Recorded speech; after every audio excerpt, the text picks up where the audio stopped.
자, 오늘 이 책, 엄마도 꼭 알아야 할 똑똑한 수업.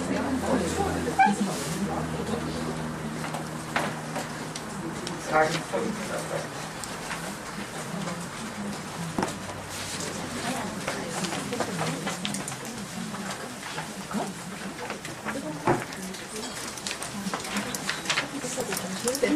시간이 없기 때문에 누가 일어서서 댓글 읽고 뭐좀 좋겠지만 생각하고요.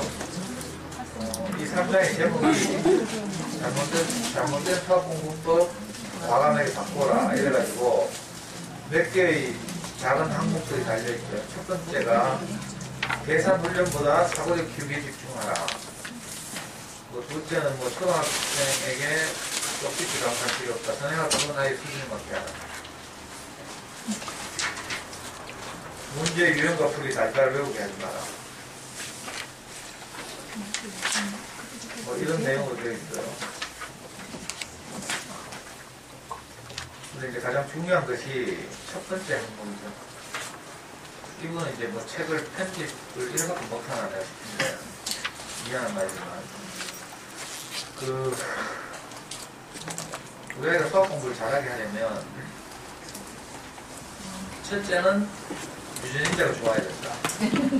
수학적 유전자 이렇게 말했죠. 일반적 유전자라는 게 아니에요. 우리 아이 수학 못한다고 하면 유전자 나쁘다 이렇게 또 남편에서 때리면 안 되고 각각의 유전자가 그 하버드 대학의 유명한 그 가드너 박사라고 들어보셨죠?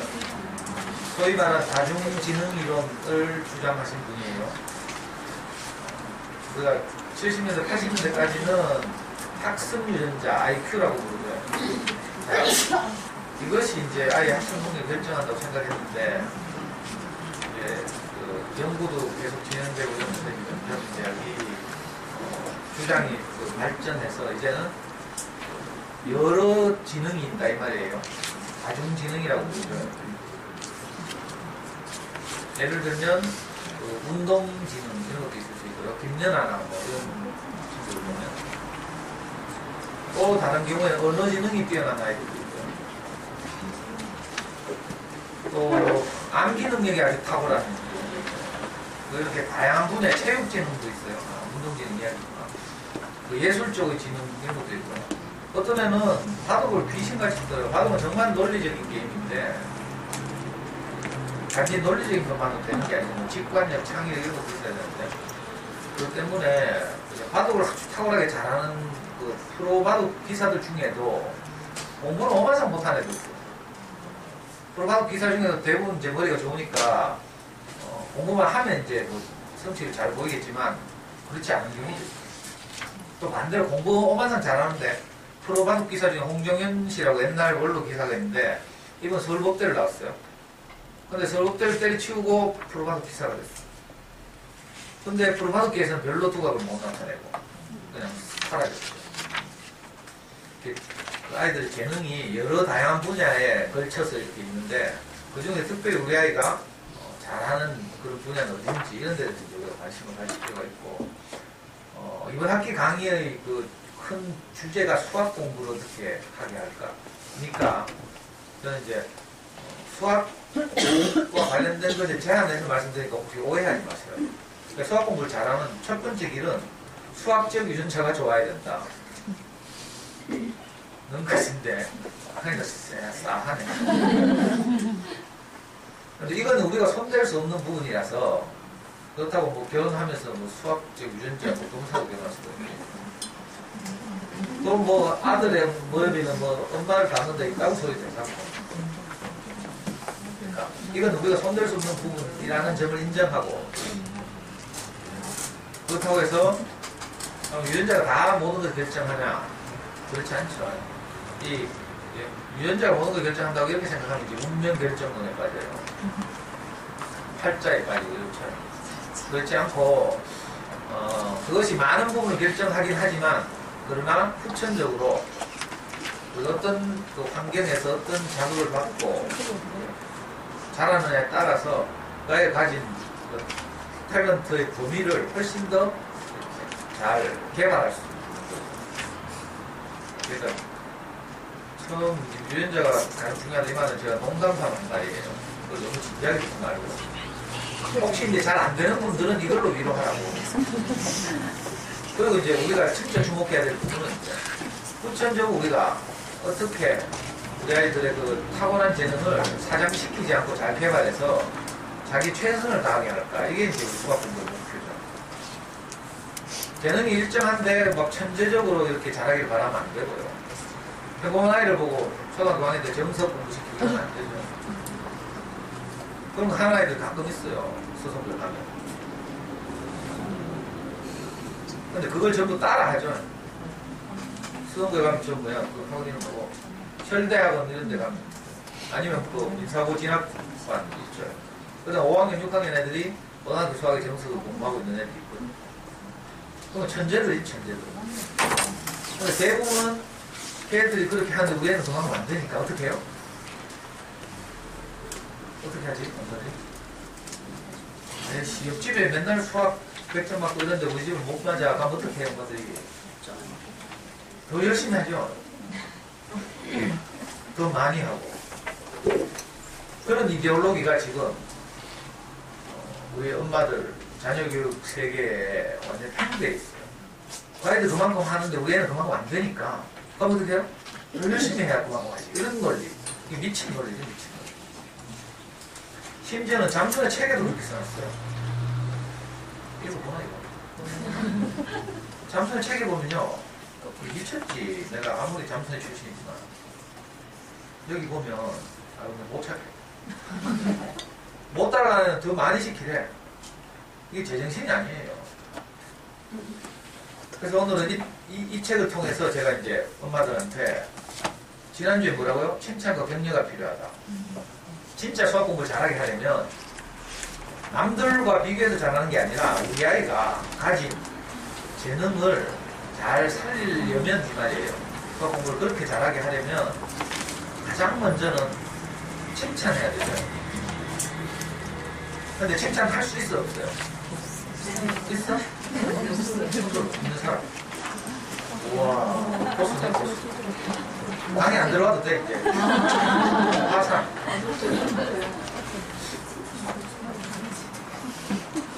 칭찬을 하면 이제 코코님은 이제 제 강의를 오래 들어서 아이하고 이렇게 소통하며 살아가는 법을 이제 알아서 그렇죠. 막상 진짜 처음으로 해보면 칭찬 안 되죠. 저는 해보니까 항상 있잖아요. 제 기준에 올라가 점점. 나중에는 뭐 어디까지 올라가요? 전국 1등. 실제로 이게 무서운 거예요. 사람 잡는 거라니까. 처음에 초등학교 3학년 때 2학년에서 3학년 올라간 시험을 쳤어요. 지구산지 뭔지 뭐 사부터 지구편까지 쳤는데 그때 슬쌤, 질쌤 뭐 4과목을 쳤어. 하여튼 기억도 안 나는데 하여튼 그 중에서 2과목을 55점, 65점을 받았어. 우리 애가. 그것도 뭐 수성구에 있는 뭐 아니면요 월성동에 있는 좋은 초등학교가 아니고 저 남구 대명동에 있는 이리안 초등학교에서 그때가 충격받았죠. 그래가지고 내가 이제 처음으로 학교 앞 문방구에 뛰어가가지고 넘기는 문제집을 샀어요. 문방구 아저씨한테 물어보니까 두산동화 사락하는 두산동화 넘기는 문제집 막 사가지고 중간고사 막 대입에서 막 풀리고 막 그랬더니 금방 반에서 1등 하더라고. 반에서 1등 하고 나니까 어떤 생각이 든 줄 알아요? 너 학교 학급이 전부 몇 개지? 그거 알아보니까 세 학급. 학생 수는 100명.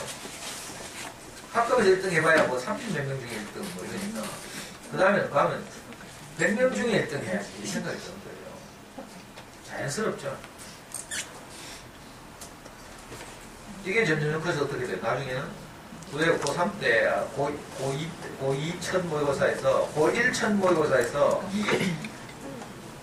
고등 올라가자마자 첫 모의고사에서 0.8% 받았어요. 0.8%는 굉장히 잘 받은 거죠. 근데 서울대 못 가요. 좋은 대학 못 간다니까. 그러니까 0.8%는 불안합니다. 그래서 적어도 서울대 수능으로 2배수 안에 통과하려면 0.3% 안에 들어야 돼요. 그러니까 내가 목표가 0.3%. 근데 고등학교 2학년 딱 와서 처음 의사를 찾는데 0.02%, 99.98%. 정확했죠? 좋을 거 아니에요? 좋지, 그래. 근데 문제는 그게 지속되지 않는다. 0.02%, 어떤 때는 1%. 1%는 굉장히 잘하는 거죠. 우리 목사님 말씀대로 하면 1%는 천재래. 근데 나는 그 1%가 마음이 너무 성이 안 차. 너무 못한 거야. 실제로. 올해 고3 때 제가 중국 선교를 가 있었는데, 중국 오지 하얼빈 뭐 이런 쪽에서 선교하고 있었는데요. 우리 집사람이 전화가 왔어. 왜 전화가 왔냐면 고3 첫 모의고사를 쳤는데 1%라는 거야. 그 애가 힘이 빠져있다 하면서 당신이 좀 위로를 하라고 국제전화. 근데 가만히 들어보니까 애가 힘 빠진 것보다 더 엄마가 힘 빠진 거야. 근데 신경질이 나가지고 있잖아요. 남 지금 중국 오지에서 지금 그 막 냄새나는 밥 먹으러 가면서 막 열심히 돌아다니고 있는데 겨우 애 시험 성적 가지고 내한테 신경이 다 죽은 줄 알았어. 근데 전화를 딱 끊고 나니까 어떻게 내 안에서도 스물스물 불안감이 올라오고 이게 성경에서 이야기하는 대로 하면 하와가 먼저 선악과를 먹고 그 다음 어떻게 한다고? 아담에게 와서 먹인다 이렇게. 엄마들이 낮에 구석에서 애들하고 살다가 옆집 애하고 비교하고 이러죠. 스물스물 불안해지죠? 가면 남편 딱 퇴근해 뭐해 저녁 딱 차려주고 밥 먹고 있는데 체하도록 여보 그런 데 있잖아 하면서 저기 있잖아 뭐 이렇게 애의 부정적인 것을 살살살 이야기해요. 그럼 어떻게 되게? 처음에는 남편이 괜찮다 애들은 다 지물 거 갖고 태어났다 가더라 뭐 자리 크고 있다 이렇게 하죠. 이거 한 3일 해봐. 밥 먹다 숟가락 던진다 이거. 그리고 애 불러가지고 막 많이 죽이죠. 근데 제가 애를 키워보니까 이게 만족이 없어요. 큰일이에요. 왜 그런지 알아요? 자꾸 남과 비교하는데 엄친아하고 비교하는 엄친아. 우리 애도 사실 엄친아 소리 듣는데 우리 애도 다 남하고 비교한 거예요. 그 없는 현실 안에서 잘 존재하지 않는 그 누군가하고.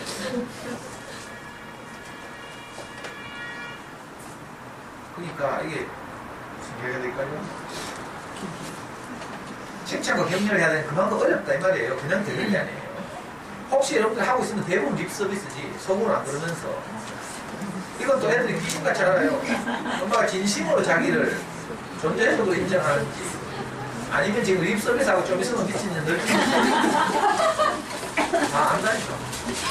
잡고 나서 뭐 밤에 잘 때 침대 옆에 가가지고 애 끌어안고 뭐 엄마가 미쳤어 미안해 애들 속으로 뭐라고 생각하잖아요. 내일 아침에 또 그렇게 한 거야.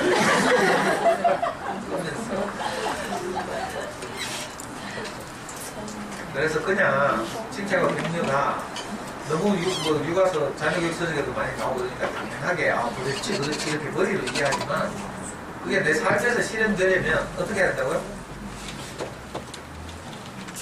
내가 아무것도 아니구나 이런 인식이 있어야 돼요. 내 인생을 잘 돌이켜보라니까. 지금 대부분 엄마들이 그렇죠. 저도 그랬지만 내가 낸데 하고 살죠.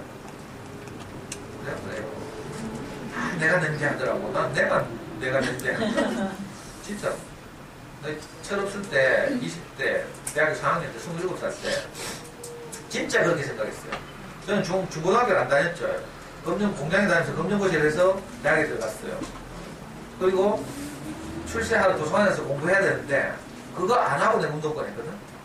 그럼 맨날 활동 던지고 돈 던지고 하면서 이렇게 생각했어요. 야, 이렇게 어렵게 대학에 들어와서 내 미래를 포기하고 뭐 수배 받고 감옥 가고 뭐 이랬잖아요. 그런 거 각오하면서 이렇게 사는 청년이 대구판에 10명은 있을까?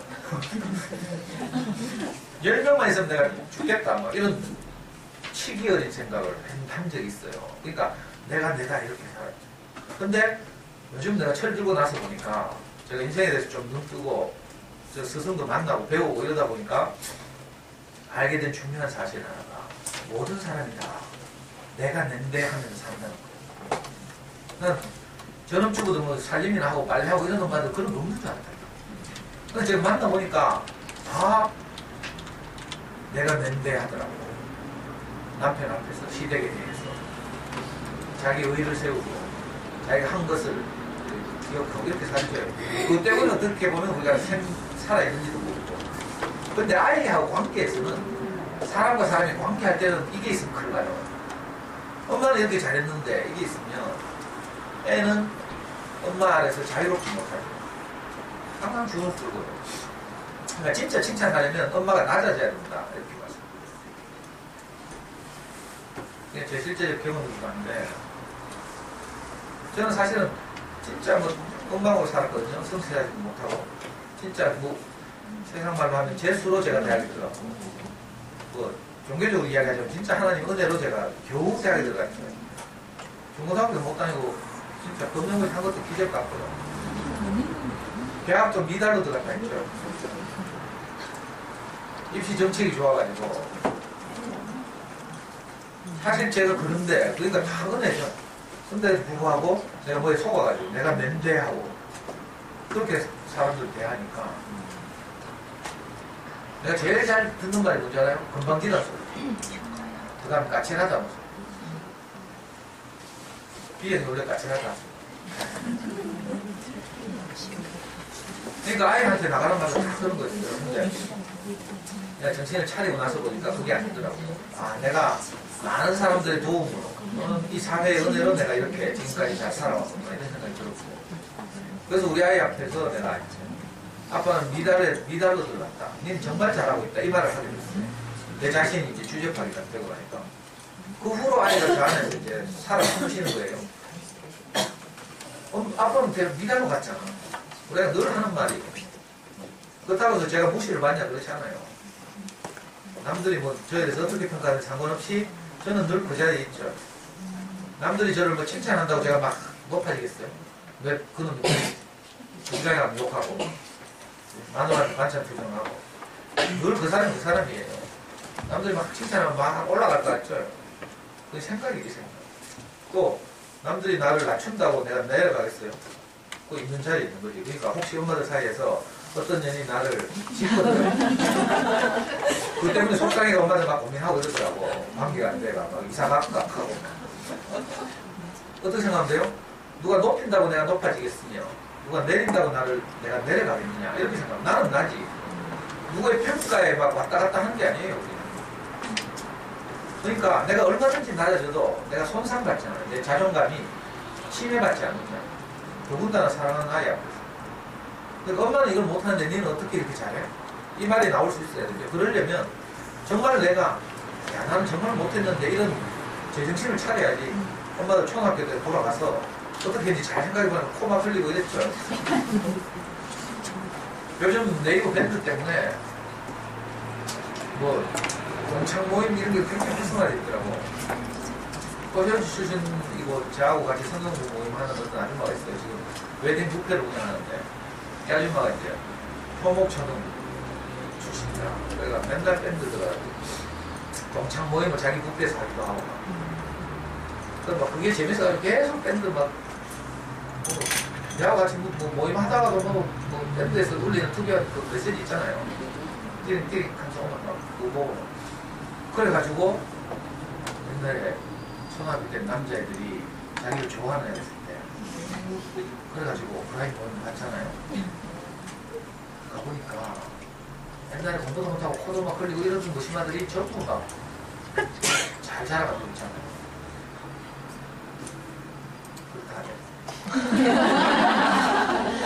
세상 얘기가 있어. 그러니까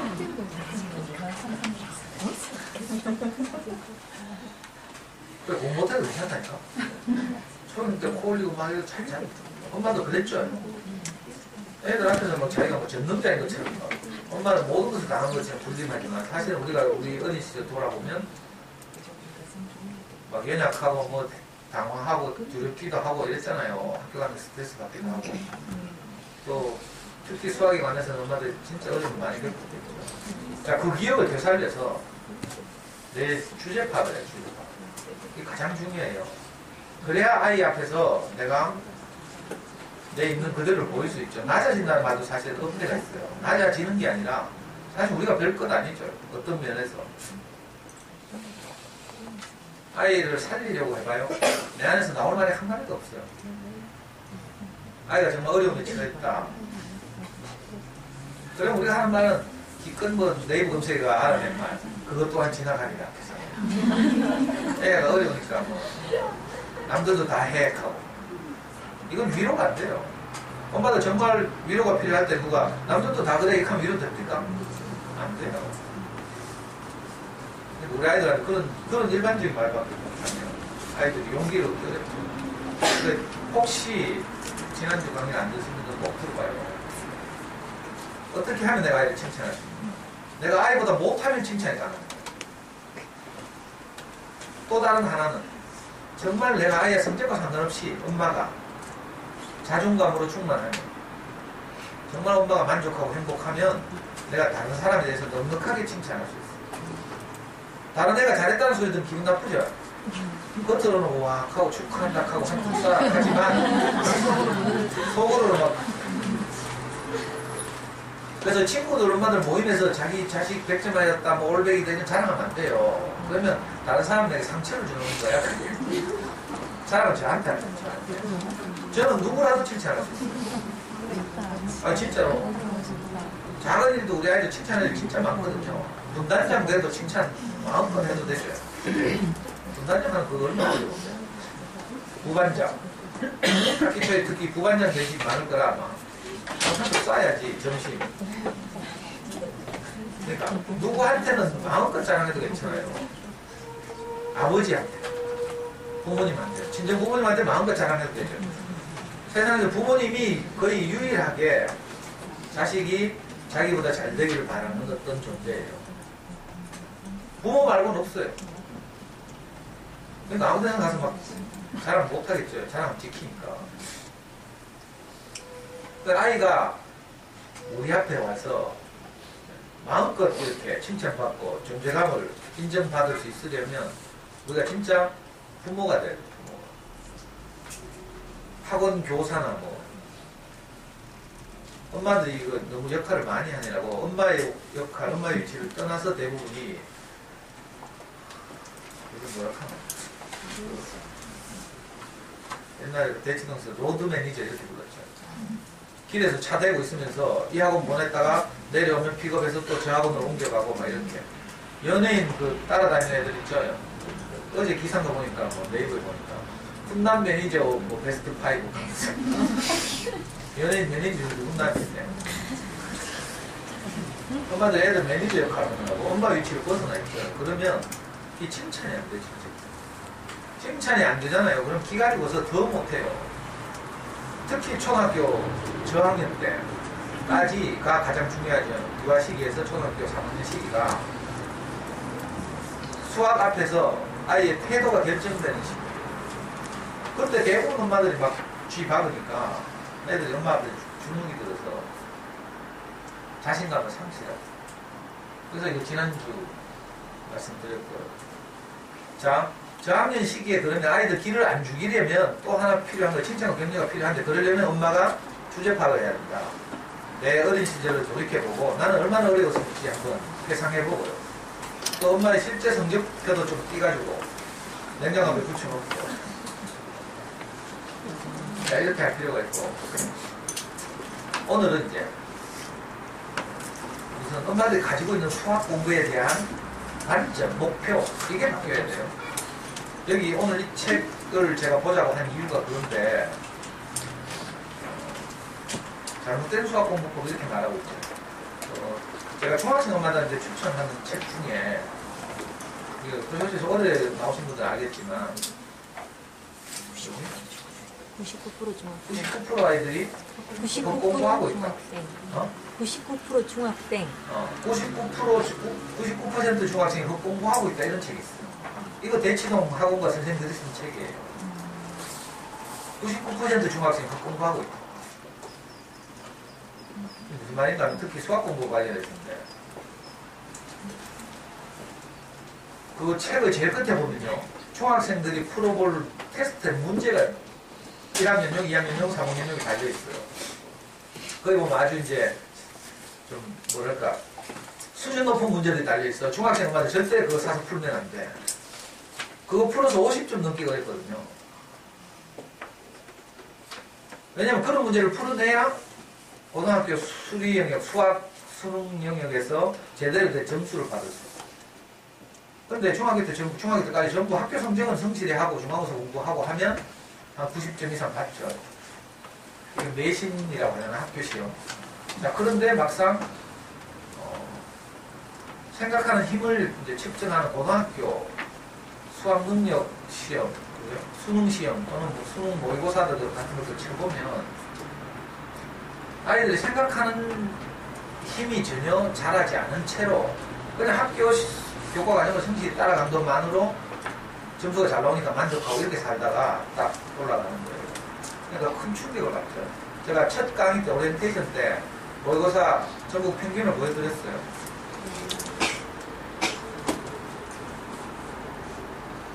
그러니까 99% 중학생이 공부를 하고 있다는 거예요. 그 책에 뒤에 나온 문제를 중학교 1학년, 2학년, 3학년 풀어보면 50점 아무도 못 넘어요. 아니 한 40점도 못 넘을 거라. 전부 주관식 문제거든. 왜 그런가 하면 어릴 때부터 수학 공부를 하는 목표 이게 완전히 잘못되어 있어요. 목표가 달라지면 어떻게 되냐. 진짜 유전자 연습해야 돼. 그냥 닥치는 대로. 특히 저학년 때 이제 계산 많이 해요. 연산 연습을 열심히 하고 그게 빨리 제한된 시간 내에 안 되면 엄마들이 닦아라고 혼내고 반복시키고 이걸 계속하니까 아예 애들이 수학하는 과목, 지겨운 과목, 이렇게 어려운 과목 이렇게 생각하고 두려움 애들고 이렇게 되죠. 자, 이런 상태로 계속 이런 방식으로 계속 가면요. 엄마들 지금은 실감이 안 날 텐데 나중에 고등학교 1학년 지난 수요일날 고등학교 1학년들이 전부 9,000만 명이 전부 똑같은 시험 쳤어요. 그걸 딱 쳐보면 알아요. 지금 모를 거라 아마. 저거나 혹시 그 여러분들 아이들이 고등학교 1학년이 되고 그 모의고사 치고 나서 제 생각이 나면 그때라도 저를 찾아오면 그때부터라도 수학 공부를 바꾸면 되니까. 지금은 아마 안 바꿀 거야. 엄마들 지금 하는 대로 하겠지. 근데 왜 제가 이런 강의를 할까? 고등학교 때라도 생각나라고. 진짜예요.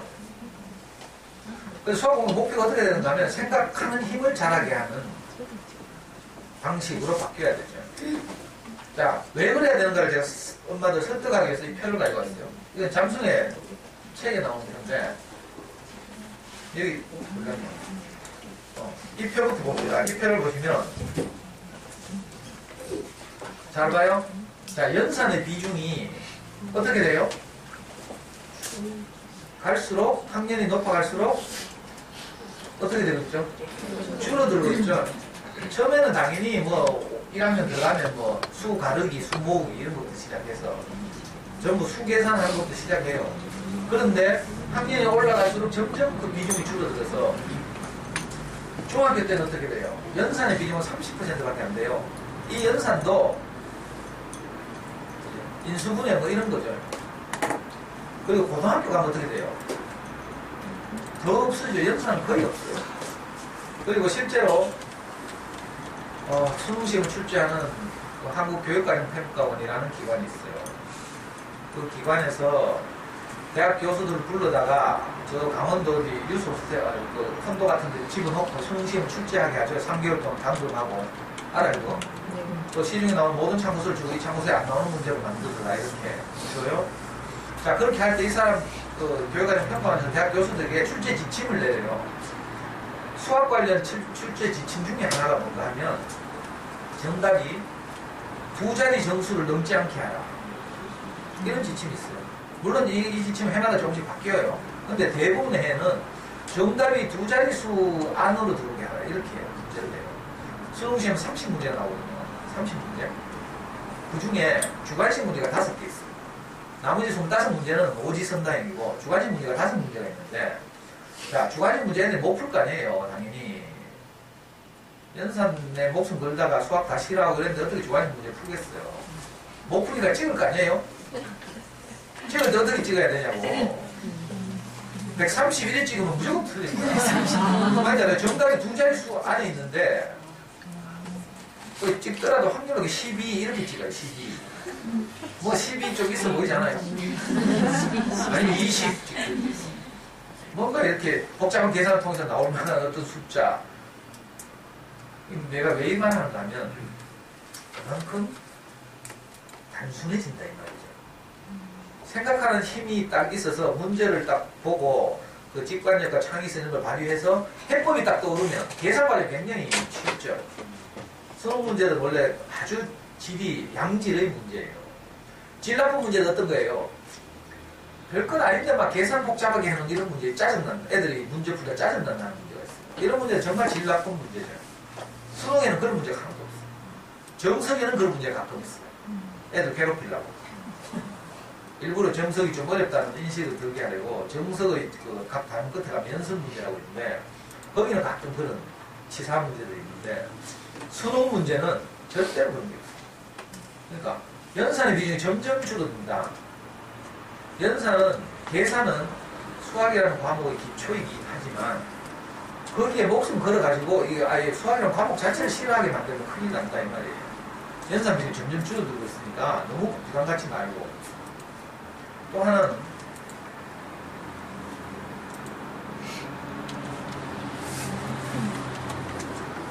이거는 이 책에서 나온 건가? 자, 이 그래프를 한번 봐요. 보여요?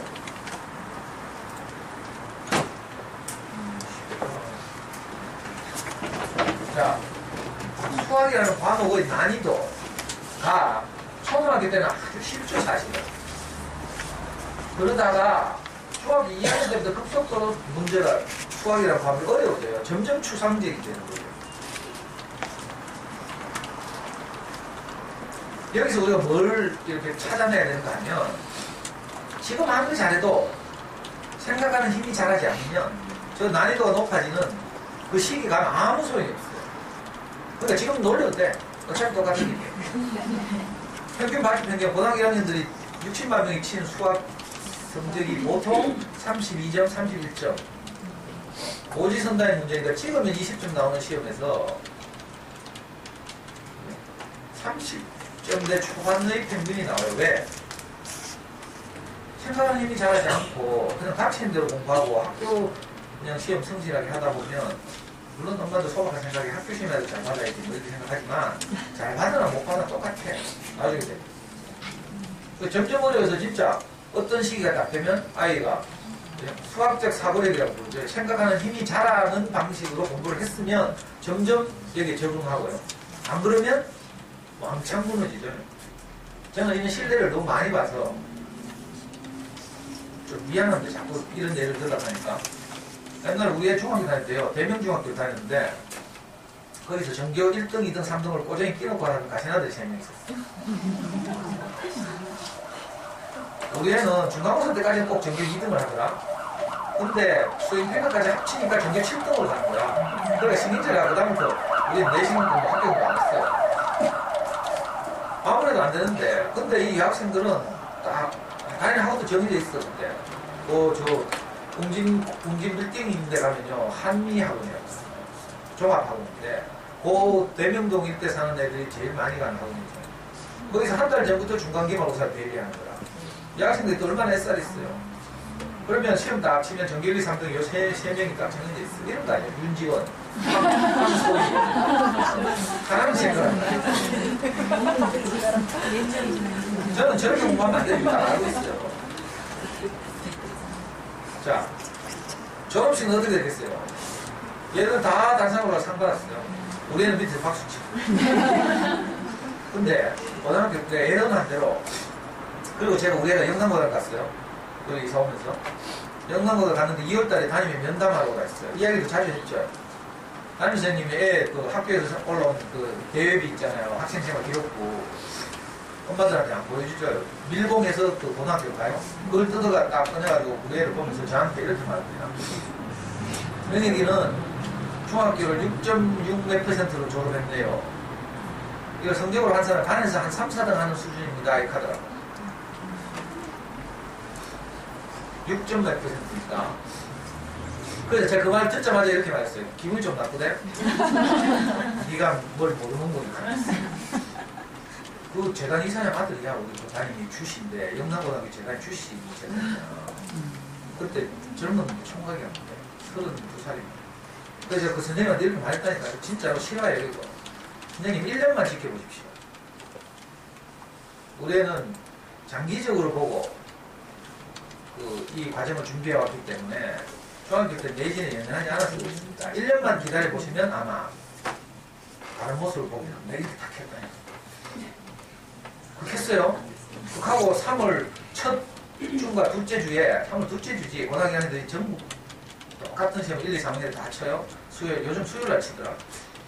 그 모의고사를 딱 쳤어요. 중학교 때 50몇 등 하던 애가 영남고등학교 1학년 610명이었어요. 610명 중에 3등을 했어요. 3등. 첫 시험에서. 별로. 아니, 중학교 때 50, 대명중학교 300 몇 명 중에 50 몇 등 하는 아이가 영남고등학교 대명중학교 훨씬 좋잖아요.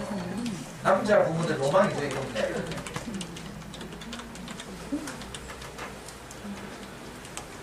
아니, 600 몇 명 중에 3등.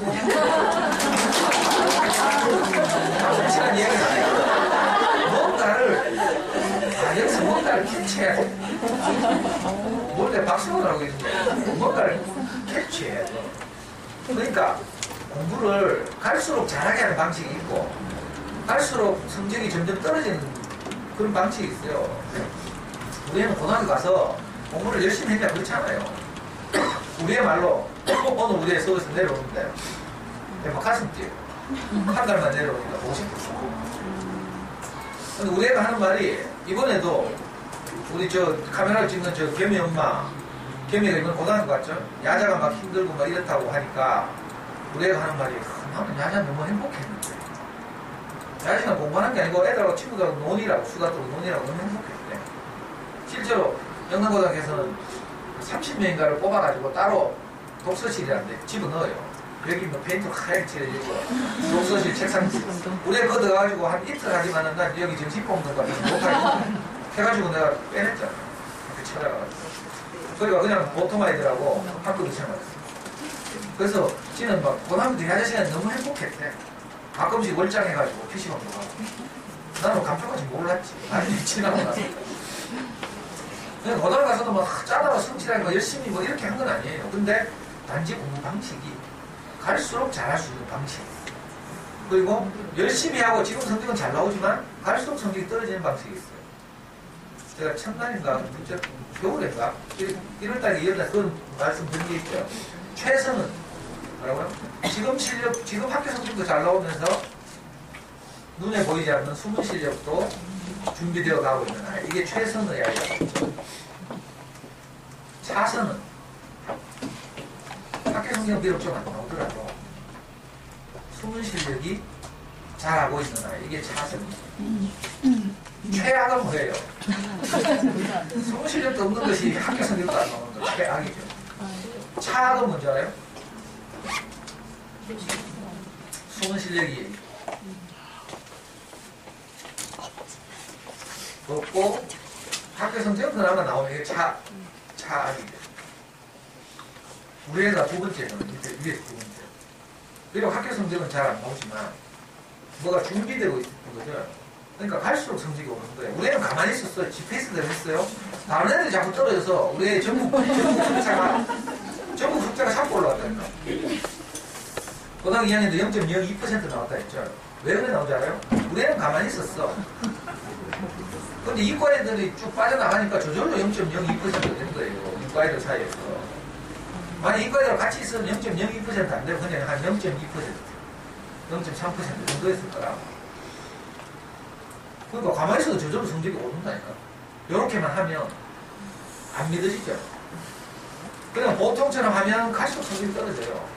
나중에 이제 경험해보고 안 될 때 저한테 오시더라고요. 그러니까 난이도가 갈수록 올라가니까 어떻게 하면 이 어려운 난이도에 적응할 수 있는 아이로 지금부터 키워야 돼요. 그러려면 수학적으로는 생각하는 힘이 자라게 해야 되고 전체 학습적으로는 어릴 때 책을 많이 읽어야 돼요. 이게 갈수록 이런 난이도에 적응하는 수비예요. 또 하나 있어요. 왜 그래야 되는가를 보여주는 표. 이거는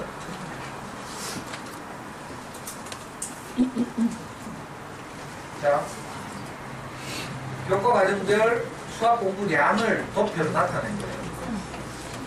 이거 잠수의 책이 뭔가 했어요. 잠수의 아이들 소문난 수학 공부. 그걸 참고해서 제가 그림 표를 만든 건데, 이거 내 수학 강의는 허설치에서밖에 안 하거든요. 학교 이런 데 불러서 가면 수학 공부법 강의하는 학교가 없어. 사실 전공이 내가 수학 공부. 그러니까 내가 허설치 엄마들 때문에 이 표 만든 거예요. 밤잠 안 자가면서. 아니 금요일날 학교에서 학부모 연수하러 오라 하잖아요. 금요일은 절대 안 가요. 어제도 남덕초등학교에서 금요일날 학부모 영양강화 교육 가네. 근데 금요일에 1년 내 강의가 약속돼 있으면 안 간다. 착하죠? 학교 강의하러 가면 돈 준다니까. 근데 돈도 안 받고 지금. 금요일은 절대 학교 강의 안 가요. 4월, 5월달에 지금 학부모 연수 많이 잡히잖아요. 작년 여기 이마트에서 강의 듣고 오신 분들 있죠? 그렇다 했지? 모르죠. 이마트에서 제가 작년에 강의를 잘했나 얼마나 평가가 좋았는지 어제 이마트 월배점에서 전화가 왔는데 선생님 강의 평가 너무 좋다고 이마트 문화센터 실장이 4살짜리 엄마더라. 작년에 이분이 전화가 왔길래 제목, 강의 제목을 뭘로 할까 이렇게 교육청에서 저를 추천해서 이제 이마트 갔는데 가게 됐는데 강의 제목을 뭘로 할까 이렇게 묻길래 내가 아무래도 이마트 고객을 많이 상대하시는 분이니까 그쪽에서 알아서 정하십시오 이렇게 하니까 이 아줌마가 때문에 아 강사 바꿔야 되겠네. 뭐 제목도 불친절한 이야기 안 해주고 뭐 자기한테 타락한다. 나는 이제 고객들의 그 뭐지 마케팅 전략 이런 것 쪽에 더 잘하니까 그게 밖에 하면 강의는 내가 알아서 할 테니까 이런 취지였는데 그래 아직 하면 삐졌어요. 그런데 메일 보내가지고 잘못했다 합니다. 저는 이거 잘하잖아요. 잘못했다고 비는 거. 우리 와이프 설거지 소리 조금만 크게 나면 바로 뛰어가서 무슨 비거든요. 여보 내가 부지 중이라도 내가 의식하지 못한 사이라도 뭔가 당신은 기분 나쁘게 하기 있습니다. 이거 내가 우리 목사는 배운 거죠. 제 개인 스스로인데. 그러면 사람이 진짜 편해요. 거기서 뭐 괜히 뭐 니가 왜 지금 뭐가 부족해가지고 그 소리 크게 내놓고 뭐 이렇게 하면 더 이제 아파요. 그러면 우리 와이프가 두 팔 들었거든. 딱 들었는데 바로 한번 풀려요. 남편들 제 강의 들었으면 좋겠죠. 엄마들 다 한 말이 그 말이야. 근데 남편들 안 오네, 강의 들으러. 1년에 한 번씩 가끔 남편 끌고 오는 엄마들이 있습니다. 왜? 내 자존감이 상하잖아요, 그것 때문에. 그런 것 때문에 내 자존감이 상한다고 생각하면 그 자존감은 허위의식이에요, 허위의식. 아까도 말씀드렸지만, 성경에 그런 말이 있어요. 누가 나를 음부로 끌어내리겠느냐? 또는 누가 나를 하늘로 높이 올리겠느냐? 이렇게. 왜? 사람은 사람이잖아요. 누가 하늘로 올린다고 하나님 되겠어요? 그 땅속으로 끌어내린다고 내가 내려가서 사람은 그냥 사람이죠. 그러니까 남한테 비는 게 나 아무렇지도 않아요. 그 이 아줌마가 오해했구나. 내 마음은 그게 아닌데 당신이 내보다 마케팅에 대해 더 잘하니까 이마트 고객들에게 설득력 있는 많이 모일 수 있는 그런 제목을 달아라 이런 취지로 말했어요. 근데 이분은 이제 아마 이 자녀교육 이런 거 잘 모르니까 자기가 그거 하기가 두려운가 봐. 그 전문가인 네가 제목을 말해야 되지 않냐 이거죠. 그래서 내가 B형이니까 또 표현도 까칠하잖아요. 좀 던지잖아. 그래서 오해가 딱 생겼어요. 바로 내가 메일 보내가지고 내가 잘못했습니다. 저 때문에 마음이 상하셨죠 하면서 내 취지는 그게 아니고 이런 마음이었습니다 하면서 이제 내가 제목 정해주고 이렇게. 그래가지고 이마트 강의를 한 거예요. 갔다가 못할 뻔했어. 못해서 이제 못 만났지. 그랬는데 그 강의할 때 진짜 서글프더만 잠수에 아는 엄마들이 없어. 이마트 40년 그때 30년 정원에 막 자리가 좁아가지고 뒤에 막 또 의자 갖다 놓고 이랬는데 잠수에 커가는 아이들 안약하니까 아는 사람이 한 명밖에 없어 그때. 진짜 책방에 우리 호시오치 오는 분들은 대단히 수준 높은 분들이 강의하러 다녀보니까 그래. 여기서는 그래도 내가 좀 호흡이 되고 있잖아. 그래도 서점에 오는 엄마들 뭔가 좀 있어 보이잖아. 근데 이마트 온다. 뭐. 시장 가면 시장 가면. 그래야 그런지, 아, 이거 잠수를 아는 사람이 한 명밖에 없더라니까. 근데 거기서 강의평가 좋게 했는지. 끝나고 나서 막 채점하는 거 있죠. 근데 제가 교육청 작년에 나가서 학부모 연수했잖아요. 교육청에서 제 성적표를 보내놨어. 우리 아이 특성이 맞는 영어 공부 시작을 이 주제를 가지고 이제 학교 가서 학부모 교육을 하는데 제 평점이 5점 만점 4.9점이에요. 그래가지고 계속 전화온다니까. 그 이마트에서 전화가 왔잖아요. 이 아줌마가. 그때 완전히 태도가 다른 거야, 지금. 선생님, 그런 거 있잖아. 그래가지고 저보고, 북구미 이마트, 포항 이마트, 경산 이마트, 안양원 이마트, 월드 이마트, 울산 이마트. 이제 다 자기가 그 문화센터 실장들끼리 모임이 있나 봐. 거기 추천해가지고 전부 선생님 가실 수만 있어서 돈을 많이 못 들어서 그런데 가질 수는 있으면 자기가 다 추천하고. 그런데 금요일만 아니면 다 되거든요. 제가 점점 유명해지고 있어요. 근데 이제는 그런데 가도 수학 공부법 강의를 내가 못해요. 왜 한 사람이 다 하면 교육청에서 지랄하거든. 한 사람이 한 강의씩 하죠. 그럼 제가 잠수대 출신이니까 그 학교에 이제 교육청에서 가는 공문에 보면 이제 이 학부모 연수를 하는 사람들의 그 3줄짜리 이력이 있어요. 거기에 반은 은퇴한 교장 선생님, 나머지 반은 대학원에서 뭐 심리학이나 교육학 이런 걸로 박사 과정을 하고 있거나 한 사람들, 그리고 사설 시중에 뭐 연구소나 뭐 센터나 상담센터 이런 거 하는 사람들, 이런 사람들이 주로 가는데 저만 좀 독특하죠. 거기 가면 내가 잠수에 커가는 아이들 초청 감사 이걸 더 하고. 그러니까 젊은 선생님들이 그거 보고 있잖아요. 잠수에 하니까 놀래가지고 저를 많이 부르고. 근데 수학 공부는 내가 호실치를 들어가지 않는데 물론 가끔 가다가 어떤 학교에서 재작년 조암초등학교 같은 경우는 4번을 연속 불렀어요. 그러니까 하루는 수학, 하루는 영어, 하루는 책 읽기, 하루는 전체적인 로드맵 짜기 뭐 이렇게 했는데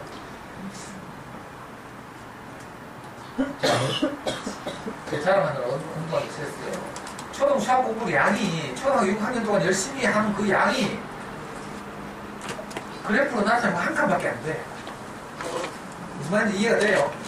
나중에 고등학교 가서 우리 아이들 자연계 가서 의대나 공대 가려고 하는 아이들이 하는 수학 공부 양이 18칸인가 19칸. 나 못 살리겠어. 이렇게 했어. 엄마들 한번 살려봐요.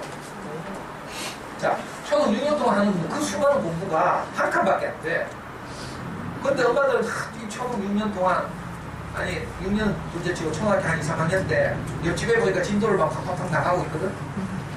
그러니까 뭐 엄청 나가는 줄 알고 막 불안해가지고 막 애 잡고 있죠. 그럴 필요 없는 거라. 옆집 애가 아무리 끼가 봐요. 어디까지 갔어요? 잠수의 영어에서 천정이론이 있다고 했죠. 잠수에 가면 천정이라는 게 있어요.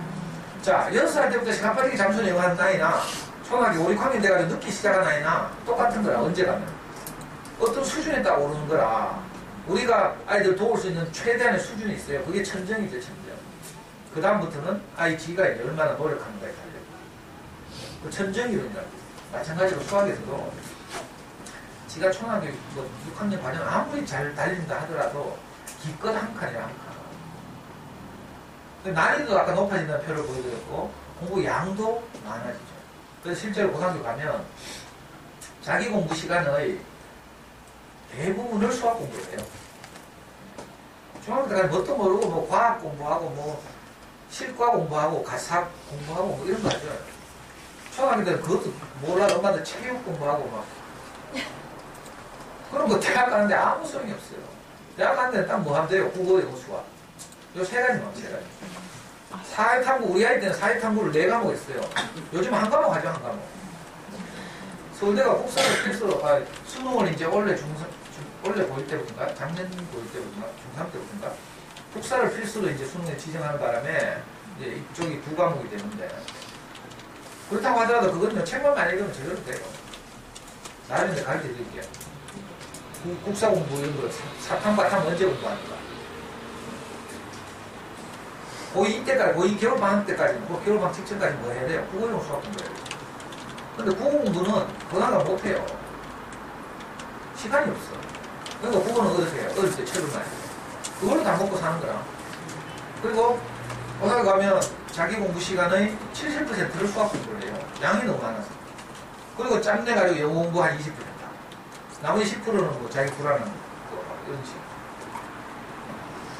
그러니까 양도 많아지고 난이도 높아져요.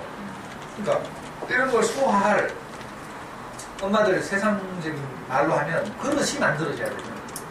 더 정확하게 말하면 수학적 사고력이 자라나야 이런 하중의 문제를 부담되는 것들을 해결하는 문제 해결 능력이 향상됩니다. 그러니까 수학 공부의 목표가 문제 해결 능력의 향상 또는 수학적 사고력의 향상, 여기 엄마들이 딱 초점을 맞춰줘야 되고요.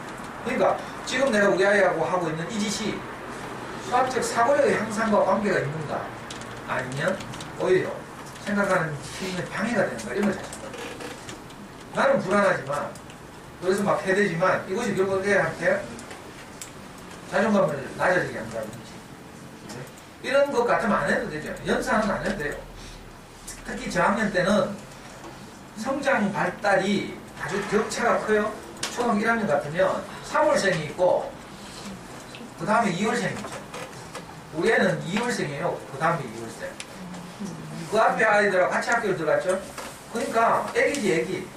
항상 제일 앞에 앉아가지고 있잖아요. 깃발 들고. 운동장에서 모이면 지금 깃발 지가 제일 앞에. 그러니까 3월달 애들은 형아같이 형아. 자, 물론 이건 신체적 발달이지만 인지 능력의 발달도. 어떤 아이들은 굉장히 빨리 이렇게 발달하고 좀 늦된 아이들이 있어요. 그런 아이들은 이제 이해나 이런 데 있어서 큰 차이가 있죠. 근데 엄마들 뭣도 모르고 아무나 옆집에 하고 한반에 하고 막 비교하면 안 돼요. 나중에 다 크고 나면 이 몇 달 차이 별거 아니지만 우리 뭐 70 노인이나 71세 노인이나 뭐 노인이 그 노인이지. 근데 어릴 때 5개월하고 6개월하고 하는 거 차이. 자, 학교 들어갔어. 그 해에 3월생하고 그 다음에 2월생하고 이거 하나가 땀 차이예요. 근데 무조건 뭐 같은 학년이라고 비교하고 그런 거 아니야. 자, 그래서 교과과정이 바뀐 거야. 교과서 없네. 수학 교과서 보면요, 학년 문제를 도입했죠. 1, 2학년군, 3, 4학년군 이렇게 학년 문제를 도입했어요. 왠 줄 알아요? 특히 수학 교과과정에서는 학년이 바뀌어도 아직 그만 못 따라간 말이 있어요. 어리니까. 그래서 비록 2학년이지만 1학년 과정 공부해야 될 수도 있어요. 근데 늦어서 그렇죠. 아이들 발달이 지금 한참 발달하고 있는 시기니까. 그래서 우리 초등학교 교과 과정도 수학에 있어서 특별히 2학년씩 묶어가지고 요즘 나온 교과서 보니까 1, 2학년분, 3, 4학년분, 5, 6학년분 이렇게 나뉘죠.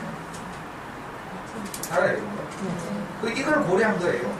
그러니까 어릴 때는 그 몇 달 차이가 굉장히 크다.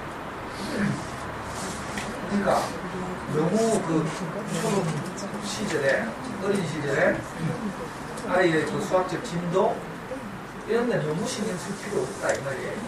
이게 장기적으로 봐야 되지. 모든 내 자녀 교육 할 때 제가 제일 처음에 드린 말씀이 뭐예요? 전략적 사고라는 말씀 드리죠. 이 수학 공부에서 마찬가지로 이렇게 전체 커리큘럼을 우리가 보고 우리가 어떻게 자라서 어떤 과정을 거치겠구나를 알고 지금 내가 초등학교 3학년인데 나는 이 시기는 어떻게 해야 되겠다. 이렇게 해야 되는데 이 엄마들은 무리죠.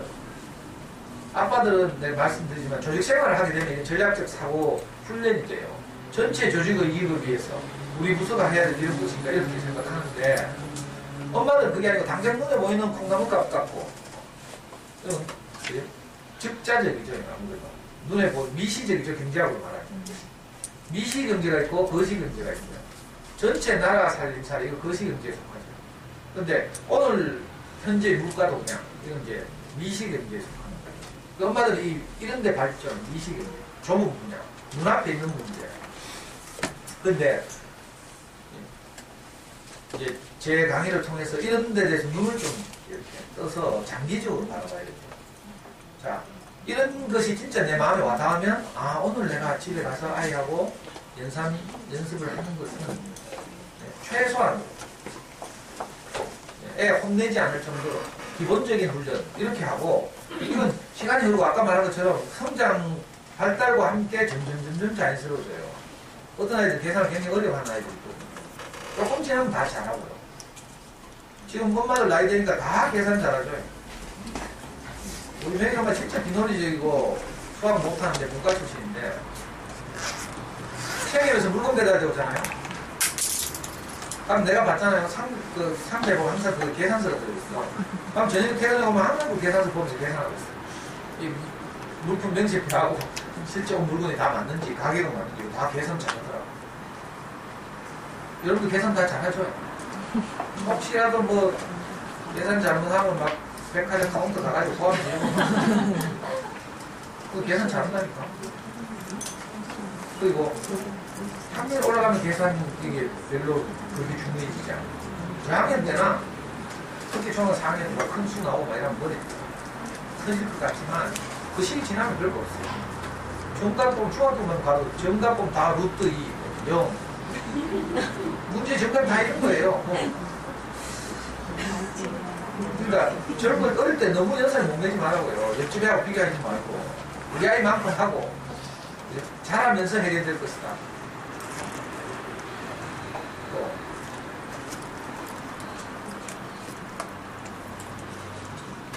그만하라고?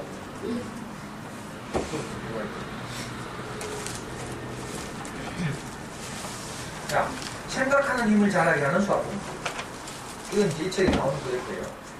그걸 하려면 수학 공부도 엄마들 대부분 이렇게 연산, 훈련, 유형, 반복 이런 걸 자꾸 해요. 자, 이런 게 이제 전형적인 암기형 학습의 효과죠. 암기형 학습.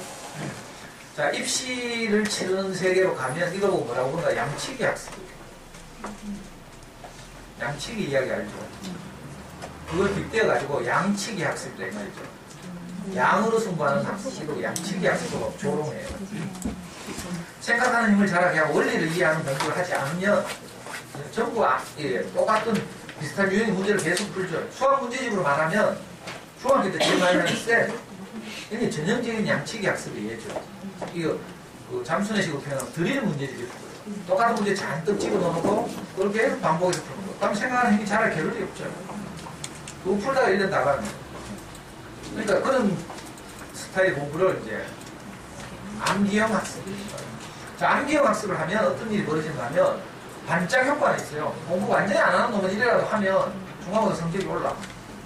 그러나 이 원리를 이해하는 그런 공부가 아니기 때문에 어느 정도 정점을 지나가면 성적이 툭툭 떨어져요. 네, 엄마들이 이제 특히 수학 영역에서 무조건 외워서 풀게 하고 훈련하고 연습하게 하고 이거 큰일 나요. 이게 암기형 학습의 전형적인 게 있어요.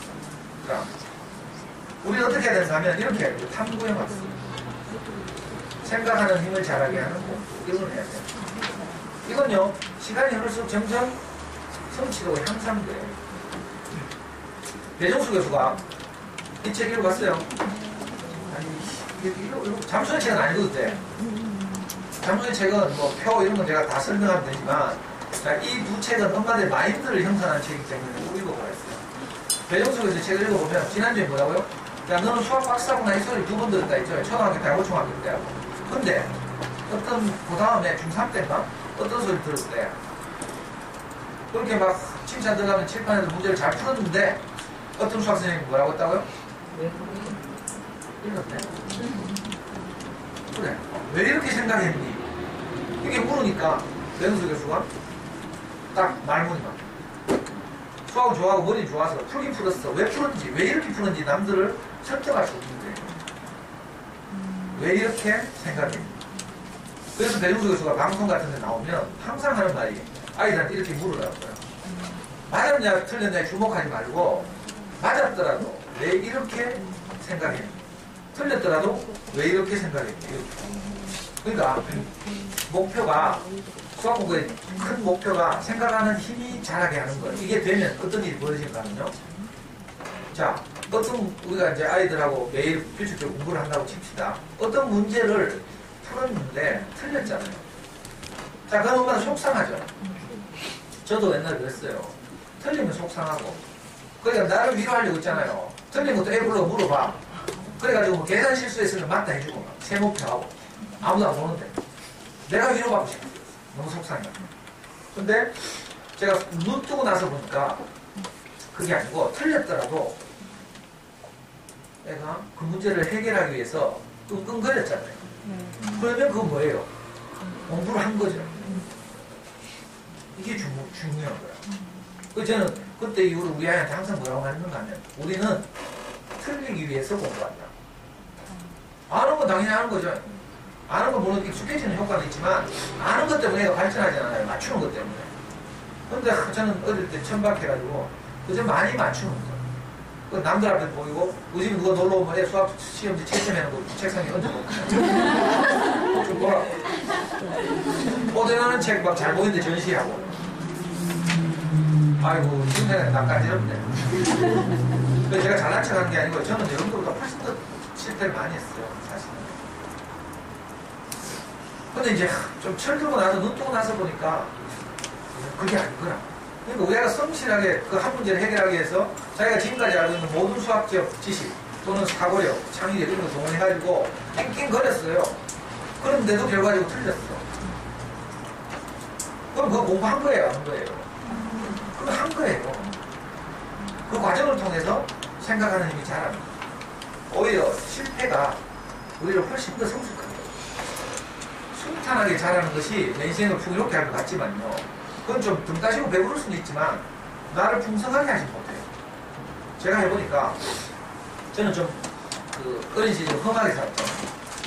근데 내가 어린 시절 아버지가 초등학교 1학년 돌아가셨어요. 초등학교 3학년 때 내가 엄마를 떠났어요. 우리 삼형제가 아무도 중학교를 못 갔어요.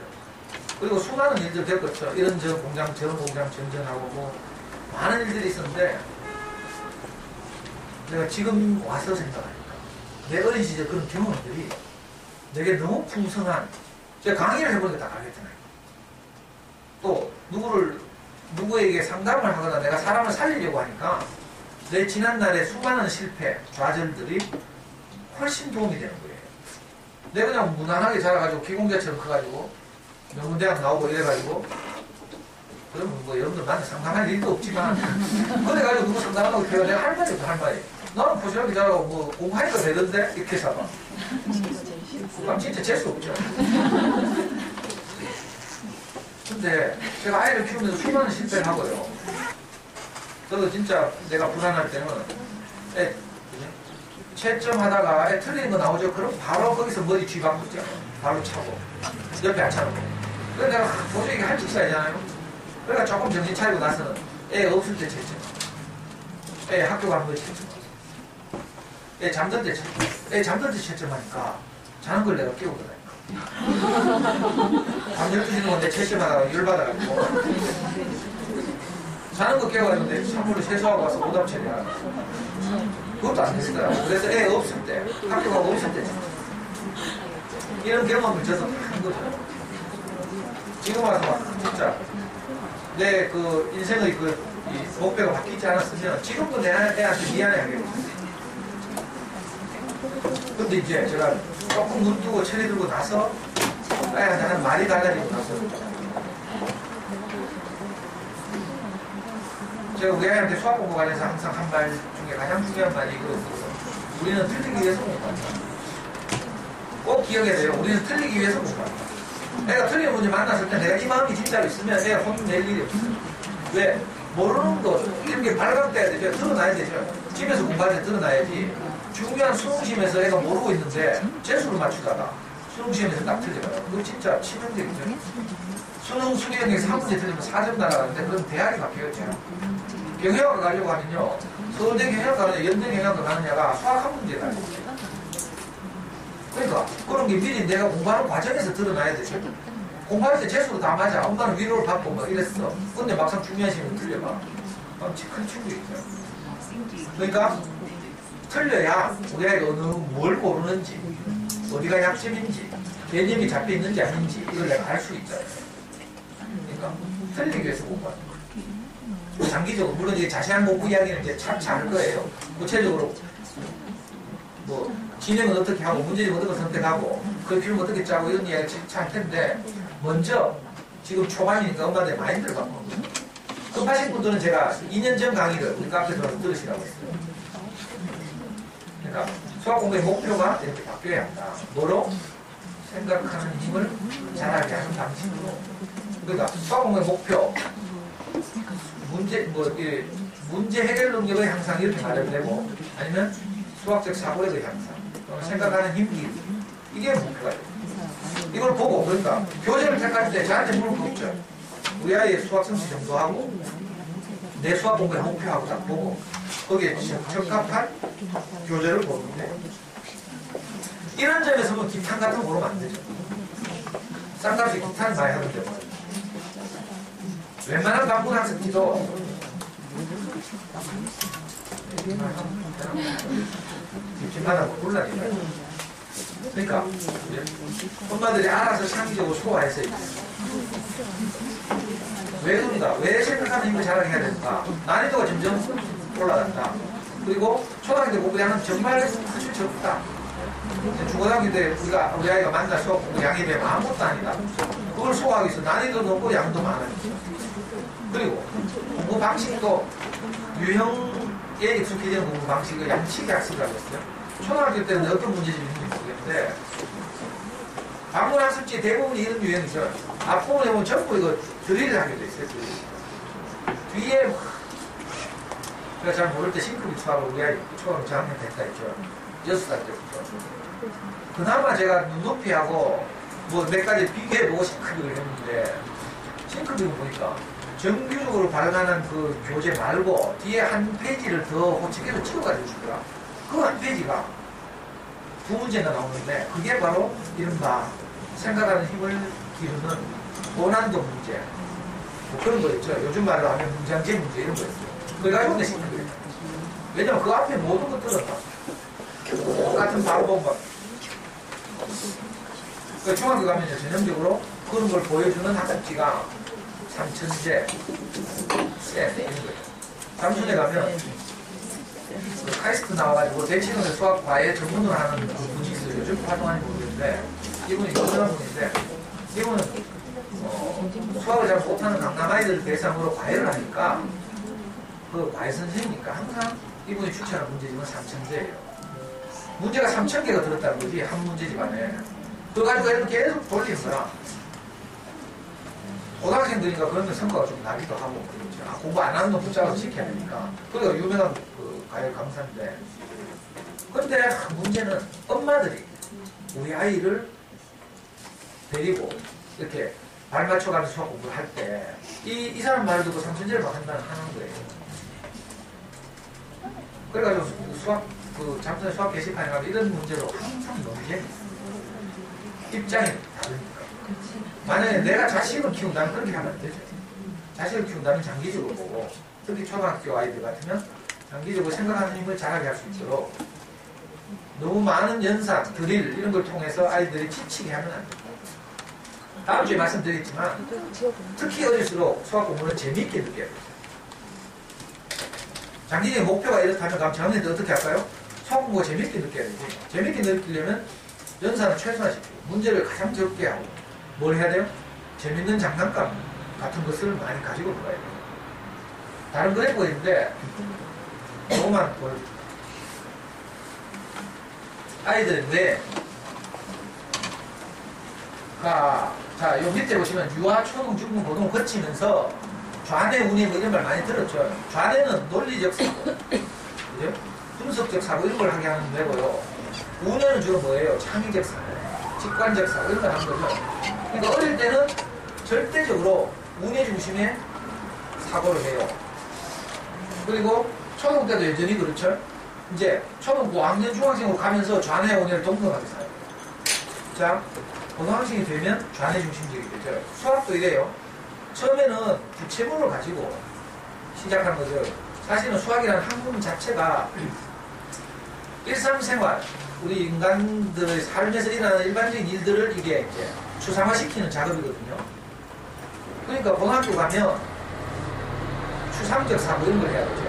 그 미분 적분 뭐 이런 거 하고 뭐 할 때 입체, 3차원 뭐 이런 거 해야 되잖아요.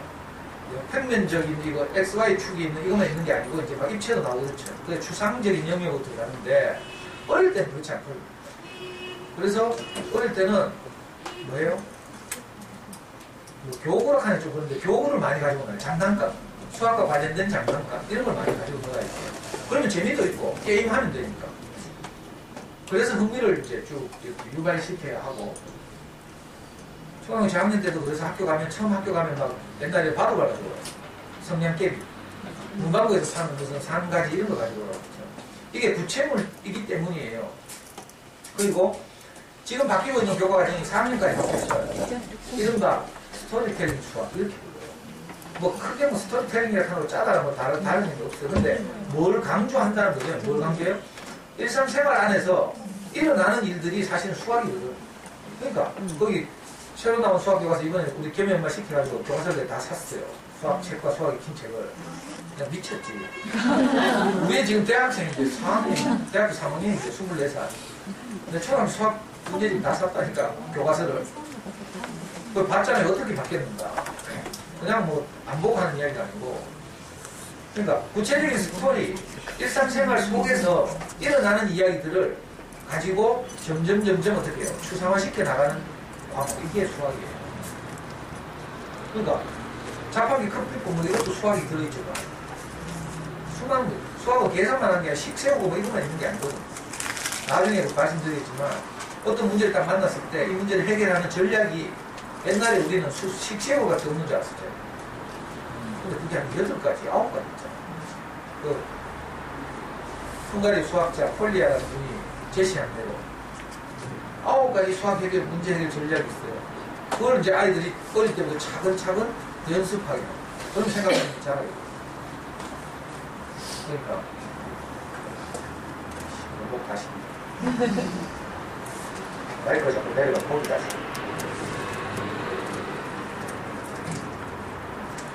이거 꼭 기억해야 돼요. 그러니까 저학년 때는 좀 가볍게 쉽게 이렇게 시작해요. 저학년 때부터 대부분 엄마도 보면 초3 이전에 벌써 수업을 다 질리게 만들어놨어요. 그 다음에 어떻게 해요? 그럴 경우에는 어떻게 하라고요? 푹 쉬게 하고 정말 애가 수학을 진료하고 진절머리 난다 이런 애가 있으면 한 1, 2년 푹 쉬게 해. 지가 걱정할 때까지. 지가 수학에 대해서 걱정할 때까지. 근데 박지수 소년님 이야기 지난주에 했잖아요. 그 지금 진짜 기적 같은 사람이다. 완전히 수학 암사하고 엄마하고 원주대에 있던 애가 지금 중학교 1학년 올라갔는데 수학책을 끼고 산다요. 거짓말 방학 동안 때 재작년 겨울 방학 때 제 지난 3년 동안에 호주주 강의를 다 들었대. 다 듣고 나니까 뭔가 하나 딱 감이 되잖아요. 아 이렇게 하는 거. 그걸 고대로 했다잖아요. 혹시 어려운 아이들은 좀 쉬게 하세요. 쉬어도 아까 마치 한 칸밖에 안 돼. 초등학교 6학년 쉬어도 중학교 겨울 방학 때 다 할 수 있어. 그래가지고 이건 차례차례 개념을 이해하지 않으면 높은 학년에 올라가서 도저히 회복이 안 되는 과목이 수학이에요. 암기 과목 괜찮은데 그래? 대충 때울 수 있는 것들이 많이 있지만 영어도요 정안 되면 고등학교 가서 교과서 통째로 외우면 돼요. 이제 수학은 어릴 때 개념이 안 잡히면 이거 어려운데. 그러니까 특히 이때가 중요해요.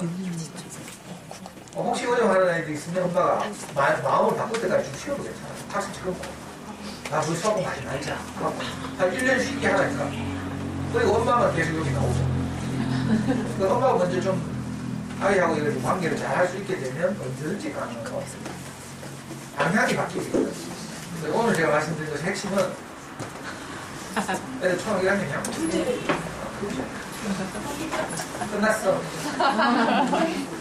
오늘 제가 드린 말씀의 핵심은 수학 공부의 목표를 바꿔야 합니다. 지금 당장 눈앞에 있는 이번 중간고사에서 뺏기죠. 또는 연산 속도에서 실수 안 하기 뭐 이런 식의 목표를 가지면 안 돼요. 대부분 엄마들이 이렇게 당면하는 목표를 가지고 있죠. 그렇지 않고 거시적인 목표를 가지고 지금 하고 있는 것들이 우리가 생각하는 힘을 자라게 하는 방식인지 아닌지 항상 이렇게 반성하고 검토하고 지금 하고 있는 문제집이나 교재를 택할 때도 늘 이 사고를 해요. 우리가 생각하는 힘을 자라게 할 수 있을까? 이 수학을 재밌게 할 수 있을까? 이 생각을 합니다. 그래서 다음 주에는 그러면 우리아이들이 어린 시절에 재밌게 수학이라는 과목을 대하려면 어떻게 해야 될까? 그렇게 합니다. 감사합니다.